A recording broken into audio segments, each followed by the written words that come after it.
Hey, how are you doing? Man, I'm excited. We have an opportunity right now to have a special guest, Todd and I.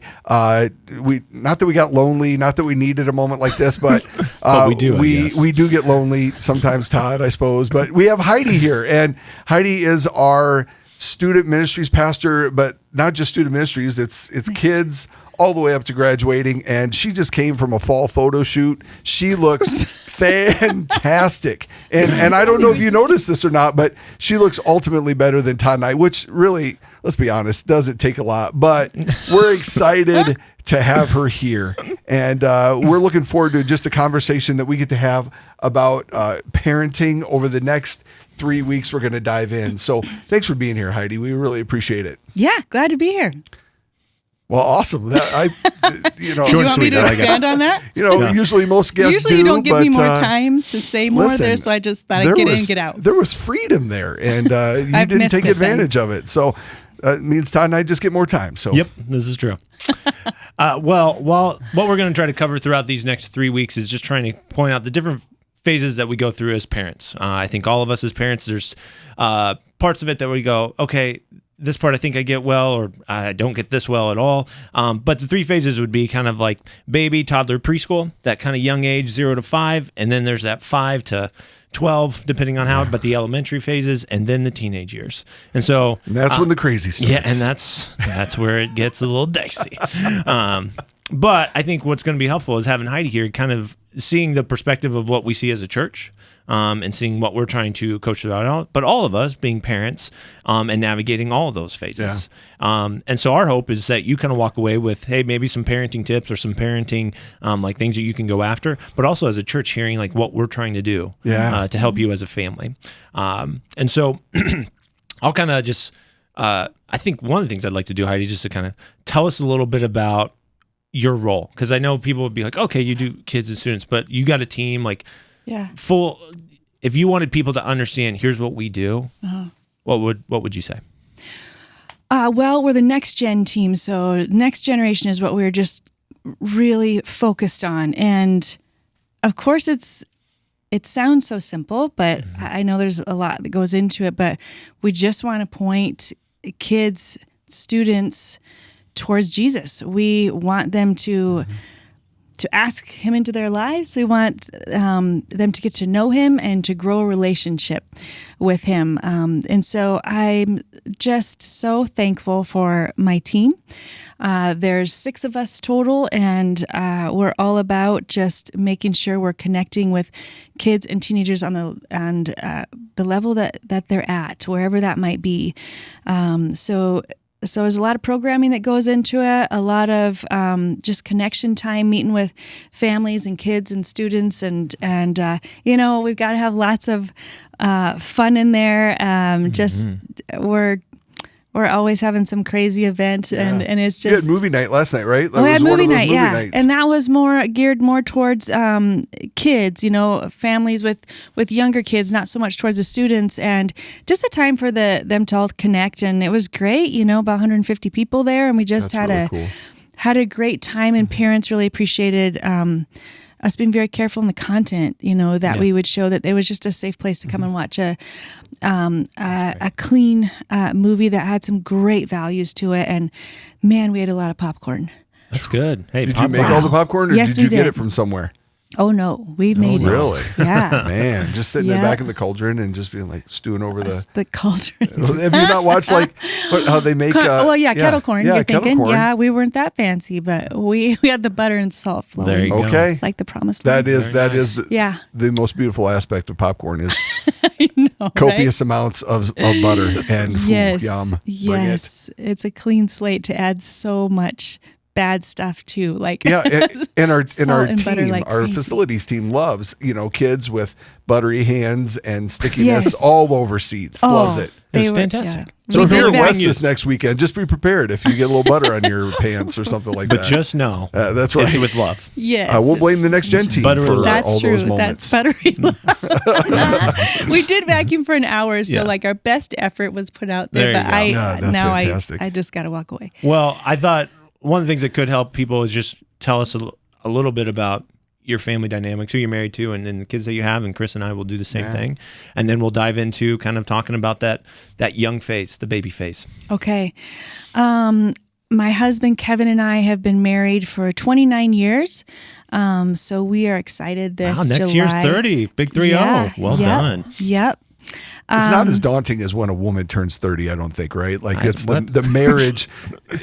Come on, don't look at me like that. You know that What do you most mean by women, that, when they Chris? turn 30, they're just like this moment of just I don't feel trepidation. like that's the way for women. I No. think guys think are it- that way. No, Yes, man, come I on. turned A 30 woman and I was turns- like, Yeah. they can't say I'm they're- retiring from sports. Then No, why do this all is- women go, I'm 29 still? Like That's always. Yeah, Like, I I'm think still when 29. you're saying all, I'm just not with you on that all. Well, okay, you're the ultimate exception, I think, then to most women, right? Like, because others out there are going, "Yep, I feel that, Chris. I feel that." Heidi's off the rails. I'm off the rails. No, yes. anyway, so 30 years is Speaking pretty of off the amazing. rails, Yeah, Let's let's get get back right to- back on those. Oh, Yeah. that was nice, Yeah. Todd. So then my son Joshua, married to Julia and expecting their first baby in April. So Oh, super excited there you about go. that. Jasmine? Yeah. They said Gonna they're go not with the going J? with the They're J not name. going with the J? They are Okay. not. They All are right. not. All right. Very cool. And then Caitlin is in college in Colorado and just having a great time. Sweet. Making some great friendships and snowboarding and climbing like crazy. Just, yeah. Having sounds a great fantastic. time. Yeah. And pursuing a degree in counseling. Going in the realm of psychology.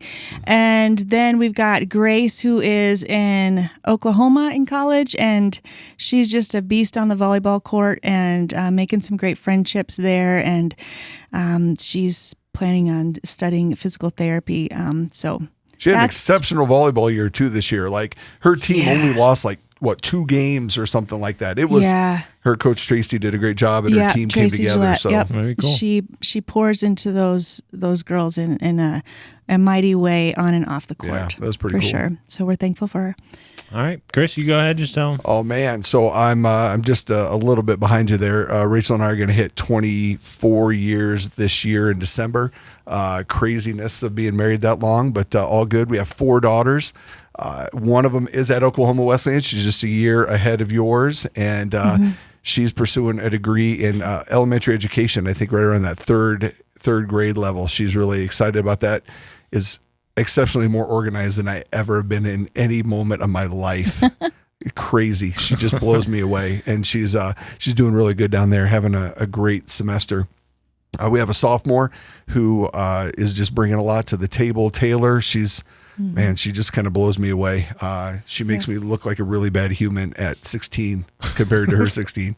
It's just nuts. And you get to hang out with Taylor. Probably get more texts from Taylor than you really care to admit, I would imagine. So I'm excited every time I see a text coming from her.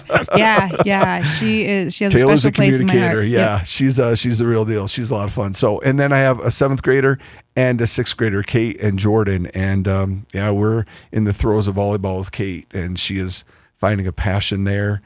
She's 5'8" as a 7th grader. So who knows? Maybe she won't grow anymore. Maybe she'll be 6'1". Either way, we're along for the ride. It's it's crazy, but it's good days. And my wife works in town and has a couple jobs, and we love doing life and love parenting, and never thought I'd be a dad of all girls, but There you go. man, it's just the way it goes. A lot of estrogen in this house, so it's how we tackle it every day. Yeah. For my family, Tina and I have been married for 14 years. We'll be 15 this year. Just a young pup. I know. Yeah. Young pup. And then, my kids are all younger. So I've got Emma, who's 10, Corbin, who's 7, Avery, who's 6, and Nora, who is 3. And so all of them are doing well, and sports are starting to become a big part of what we're doing. But it's just cool to see them growing and becoming little human beings right now. So Avery killed me the other day. She came up after service and was like, up. And usually I never got Avery to stop. She would just keep going, up, let's go. And I'm like, hey, I got to go. And she was like, oh, okay, sounds good. You don't got time for me, whatever. There you go. So I like, wow, we've reached a different We've phase. reached something. I like her a lot though. She's cool people. Okay. Yeah. All right. Well, let's start kind of diving into that phase for parents when they are from 0 to 5. I kind of want to walk through what are some important blocks, building blocks that I think you guys have seen as you've raised your kids. And you can talk about the emotional side of things, spiritual side of things, and just kind of seeing like, if you were going to give advice to parents who are in that phase, what would it be? Don't freak out. Just don't freak out. No, I know that sounds silly, but it literally, man, there's just realizing that I think we put in a big bubble everything that we think we need to do as parents in that age, because it's huge, right? Like this huge responsibility of like a baby, a life, and I got to do this. Hold on. Baby needs what? Food, shelter, and love. I mean, at least that's what the doctors told us. If they were lying to us, I don't know. But food, shelter, and love, and if we can focus on doing those things really well, I mean, that's a pretty good place to start. Mm-hmm. I think that's so great to say, because I think those are some of the first years where you just think, do I know what I'm doing? It's a great. They're all great stages for this, but might as well start out this way of asking people that mentors that you respect and trust for advice during that time, and not letting pride or insecurities keep you from getting the advice you need. I think, my team and I have been going through the book, Don't Give the Enemy a Seat at Your Table. Yep. Great book. And I think this is a time in parenting where you can right away start really doubting yourself and say, I don't know what to do. Yeah. I don't know what to do with this child. I'm not a good parent.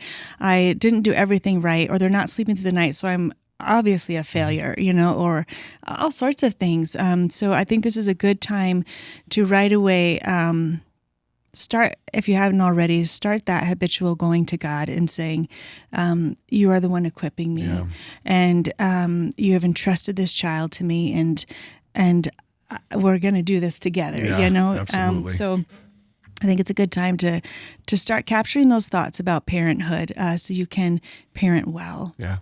Because when they're teenagers, you got to be feeling a little even more security by them, because they're gonna start attacking the things you're doing, maybe verbally, and it's great. It's so great that they're starting to say what their opinions are and let them lay out there and most see what you do time, with them. Yeah, it's great. With so their like, opinion. I mean, they got to learn how to do it respectfully for sure. But like, if you've got insecurities in your life, like, start working on them when the kids are little, because they might be tested a little bit more. They'll get exposed when they get older. Yeah.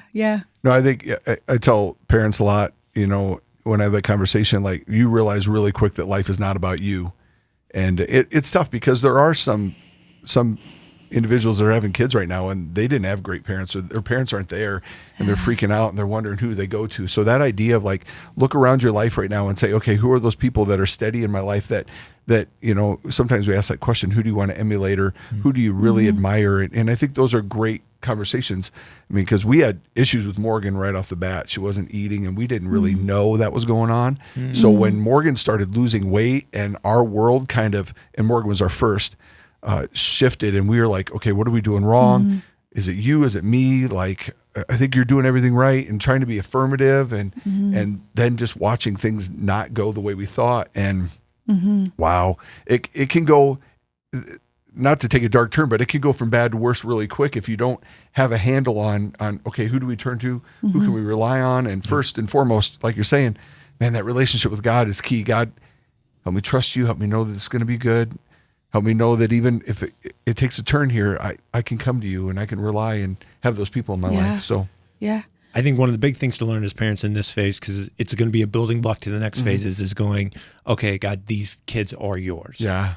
Like, because at the end of the time with them, like, you want them to go be a thriving adult who has a relationship with their ultimate father, with God, and to release them in the world and be ready to do that. But some of that starts with you, because from 0 to 5, they may not recognize this, but you've got this phase, so you can be ready to say, God, you have them. Because I feel like during this phase, you feel so like they're dependent on me for everything. Yeah.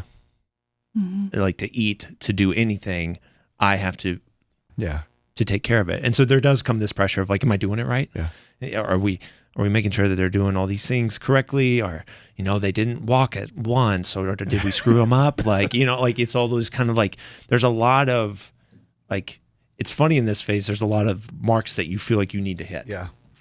like physically, like, okay, are they crawling? Are they walking? Are they talking now? Are they doing those kind of things? Where it's like in elementary, there's a lot more space, and teenager years, there's a lot more space in some of that. And so there feels, I just know as a parent, like sometimes you feel like this pressure, like, oh, my kid's behind. Yeah, there's a lot of expectations that we. It's just funny in this early in our phase. world, like, hey, are they reading? Are they walking? Can they do these things? And like even right now, what I see the other day, we want STEM elementary schools or preschool STEM, and I'm like, oh man, my kid doesn't need astrophysics. He needs to quit picking his nose, right? Like this idea, like there are things that your kids they're gonna be okay. Yeah. But yeah, I think we as a society really have done a really good job of putting a lot of expectations on parents of where they should be or what marks they should hit. You know, because when you go to the doctor, what do they talk about? Well, man, I really don't like where their IQ's at. No, they like, man, your child's head is huge. Yes. Body weight looks good. And you know, those are the base things. Are they healthy? Are they progressing well? And a lot of physical features are kind of focused on during this phase. And so that's just caution parents of be careful with some of that, because all of that will catch up with itself later. Yeah. Because I go, Corbin, I mean, we joke about this as a family, like his head was massive. Like to where when he struggled to crawl because his head would fall to the ground because he could not hold it up. And so if you're like, oh, he's not doing it, like, but now it's all changed. Yeah. And some of our girls who were so tiny, they were able to move faster because they had less body weight. And so they're able to crawl on things and all those kind of things. So I just noticed as a parent, I was like, whoa, be careful about putting these crazy expectations on yourself. And then you failed one and going, you have sometimes no control over this. Comparison can be such, no matter if it's comparing our kids with other kids or ourselves with other people, that comparison game just cripples us. And so, just like we watch it with ourselves, I think we have to watch it with our kids. I also think these early years, though, even when they're teeny tiny, what a time to develop trust. Yep. You're developing such a trusting relationship. I remember, we went through years of infertility. We lost our first child, and I know a lot of people have experienced that. And it doesn't mean it hurts less, But when Joshua was finally born, man, I held on tight, and I had to learn to not hold on so tightly, because that would really stunt his growth in different ways emotionally, and the way that we were supposed to grow together. And so I remember leaving him at the nursery for one of the first times and standing outside of the door. He's screaming on the inside of the room. I'm sobbing on the outside. I need to get upstairs and lead worship. And I'm a mess. And this sweet couple, just such a Hemstock family, is just such sweet people still to me to this day. They said, you're establishing trust. He sees that you've left. Let him see you leave. Instead of sneaking out of the room, let him see you leave and let him see you come back. And that really gave me wings in that situation. And I'm not saying I didn't cry every time that I dropped him off after that, but I did drop him off. And we are as close as ever to this day, and he's still a very independent young man that is doing a great job with his little family that he's started. And so I appreciate people like that, but the trust that we were able to establish. I think that's key. And just a side note, like when you drop your kids off at kids ministry, just drop and go. Trust me, they're going to be okay. You trust us. We want your kids to be safe, have fun, and learn about God when you drop them off, whether it's just a little infant or whatever. We know it's difficult. We know it's hard, right? And you're right. On a side note, the Hemstocks are amazing people. Love those guys a lot. But just that opportunity for you to realize that you also need that time. Parents need that time. Like you had to go sing and lead worship, but for parents to have that quality time sitting together or having that, to feel that tension of like, okay, this is a good thing. Like I get to focus back on this, or I get to just be present in the moment. If you're a single mom or a single dad, which you can't underemphasize how vital that is for any parent. And I think this phase is the hardest to do that in. Like the youngest phase is like to give your kid to somebody else. Because it's funny you bring that up. I think most parents don't realize how hard that moment is. Yeah. Because I grew up, I went to daycare, so I was like, yeah, but my kids will go to daycare.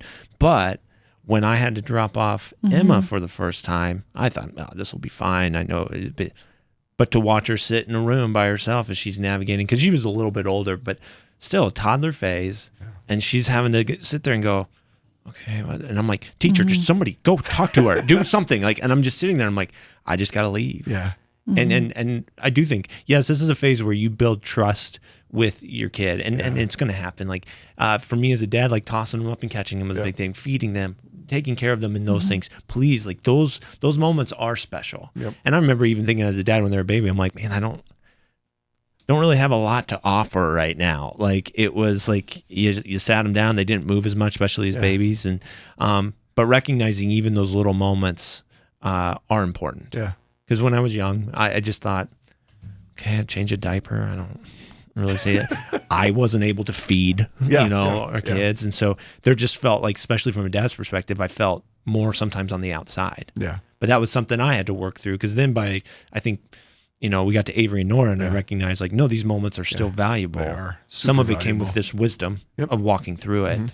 But recognizing, no, these are trust building moments, spending time with your kid in these moments, and they're going to be shorter. That's the part I was learning. As they get older, the trust is still built, but it takes longer time. Yeah. Like it's hanging out with them. It's those kind of things. This could be 5 minutes, and they go, that was great, Dad.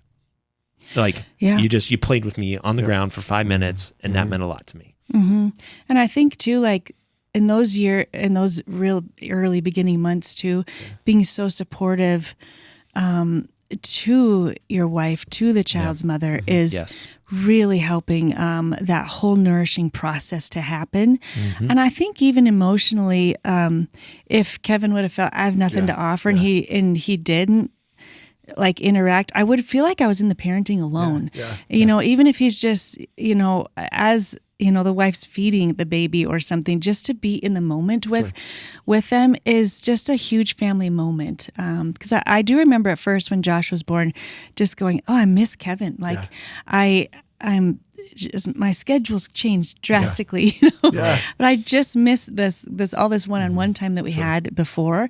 So So I encourage dads out there to just sit in the moments with them, be in it with them, support her as she's getting all this stuff figured out between the two of them. That's huge. So I think dads can offer so much more than they realize. Yep. Yeah, and I think it's true. Like, and to me, and I've talked about it a lot, and that's where we kind of hit the crux in our relationship is we needed that date time. The wife, we needed that time away. I knew she needed moments for she and I to connect, for Rachel and I to connect. And I get it. I have a lot of conversations about this. Well, I don't have babysitters, or I don't have people. Like, find friends you can swap with. If you have parents in town, obviously if it works, that's amazing. Or just be willing to ask. And I know you probably talk to a lot of people, both of you do.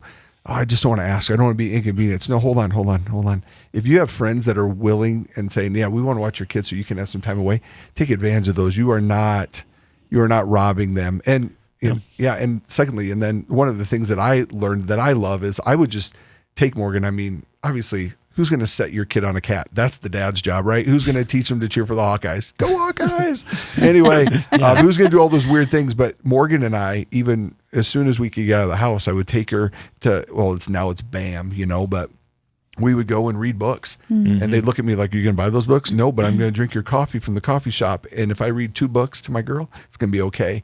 Like what are those moments you can steal away and invest and build that trust that you've all mentioned are so key and vital to just forming that relationship. And it's so much fun. So, yeah. Yeah. And I just think those little moments, like sometimes it's like playing for them for 10 minutes. It's it goes a long way. Yeah. And so that's the part that I'd be like doing that. And I think what you said, not only just trusting, like building trust with your kids, but building trust with other people who you can be like, I know you'll take care of our kids. And so church gives us a huge opportunity with that for an hour. And even for you guys, I'd just love to hear, I know we're going to wrap up here soon. Like as a church, what are we trying to do for that age? Yeah, I would say, our nursery is definitely divided up into 3 little sections there. So infancy, we're establishing trust, not just with the babies in us, but mom and dad dropping them off. And we're and we just go with this. If they're crying hard for 15 minutes, we're going to call you and come get them. We don't want to put them through too much. And they've established, they're learning. Yep. They're little, but they're learning. You're coming back. Yep. And we encourage those parents, keep bringing them, keep dropping them off. They'll get used to it. There's never been one that hasn't gotten used to it. So no one's failed. We haven't failed you. Your child hasn't failed us. We're just going to slowly work up to them staying through the whole service each kid's time. got the big adjustment to work through. Some of them will work through it faster. Some of them will take more time. And the earlier you start them, the easier it is on them and on true. us because they're used to it. They know this setting. They've built the trust, and the familiarity. In the ones room, we're going to start introducing some worship. They're going to start hearing the name of Jesus more, and again, they're going to start building relationships. You see 1-year-olds, they see their favorite teacher they click with, and they just toddle into that room. And the 2-year-olds, we're going to start adding a little bit of curriculum too, a little bit of lessons and how we treat each other, and we're gonna pray. They're gonna see what praying looks like, and then we'll move into our preschool time where there's definitely a lot more of curriculum. They're memorizing verses. They're definitely worshiping, and wow, are they good at it? That's cool. It's just the preschool age is really fun. And then after that, we'll get into elementary age, which I don't think we're going into today. But it's just building that community around your kid and around your family too, and meeting other families, and especially when they serve together, the families really get to know each other, and that's huge. And being a part of your church family that way is great. I remember being so busy serving in the church and thinking I'm really missing my family, but I love serving, and I realized, I should serve where the kids are at, and what a difference that made. Then, I wanted to serve and be a part of this family. I just didn't want to consume, I wanted to be a part of my church family. So it's huge for me serving. But then I didn't even realize the benefits that would come along with serving where my kids were at, because now I knew the other kids and I knew their parents, and I knew, what I was comfortable with and what I wasn't, and what relationships were really growing yet, and what relationships I'm comfortable saying, hey, your kid can come play at my house and my kid can go play at your house, and I'm comfortable with that because we've been serving together and we know each other. So that's huge. And those relationships, you start building them early, because wow, does it make a difference when they're 16 and they say, I'm going to go hang out with so-and-so. Yep, I know that family. We've been doing life together for 10 years already or more. And that's a lot of freedom to a parent of a teenager. So, Okay, so I have a couple of things, and like you're right, we're closing. Heidi mentioned it, possibility of serving. If you're interested, talk to Heidi or anybody on our team. Get plugged in, find a place. Child dedication, we talked about it just kind of briefly, this idea of we as parents, they're not our kids, they're God's kids, and we want to ask God's help and to be a part of it. And so child dedication's coming up. You can sign up on the app and things like that, and we have them periodically throughout the year. But I just also think one thing that I definitely want to touch on is pray for your kids, pray over your kids, pray scripture to your kids. And I know it sounds weird, start somewhere, God, I just want to be reminded that they're yours, and help me be faithful, and help me be diligent. Help me not shy away from the hard things. Help me ask for help. Help me be willing to have a conversation. All the things that I'm sure you guys did at different phases and moments, but just, man, watching your kids in the crib, and you're just like, God, man, I don't know what their life is going to be like, but I pray your faithfulness in it, and I pray that they would one day come to know you and make that decision. And I'm excited about what these next phases look like as your kids grow and they pick up traits. And I know Rachel prayed that they would pick up a lot of her traits and not a lot of mine. All smart. those, I know she is a smart woman.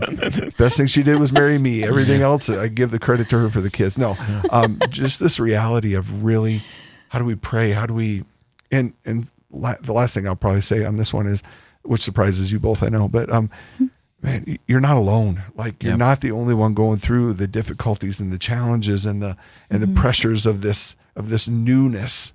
And realize that you don't have to keep that to yourself and struggle with it alone. Reach out and have conversation, and if we can make ourselves available. So I think the beautiful part of this is that I think in this phase is start recognizing, okay, God, teach me to have that reliance on you. Yeah. If you can start building that in this phase, that is huge. The other part of this phase that's really important is start building your village, because it takes a village to raise your kids. So you've got a church here who would be like, hey, let's have you walk through a baby dedication moment. Let's have you have your kid be an hour and start building that trust of you being away from them and them being able to see, hey, you're going to come back. Like, you've got those moments that I would say take advantage of them. Yep. And so that way you can begin to learn as a parent. Because I know for me, I needed that. Yeah. Like, I needed a church, and I needed just in learning even what God wants me to be in this. Because I think once you go through that, then you're going, okay, God, I see what you're building, and I'm learning to build trust with my kid. I'm learning to build trust with other people, and it just becomes healthy on a lot of levels. Cool. And so, well, hey, thank you guys all for listening to this. We'll be back over these next few weeks, just hitting more of these phases. But if you have questions for us or anything, please reach out. But we hope as you kind of grow in your parenting style, take a lesson from some of us. We don't have it all figured out, but man, God is good, and there's a lot of good people who can help you as you go along this road. Have a great one. Take care, you guys.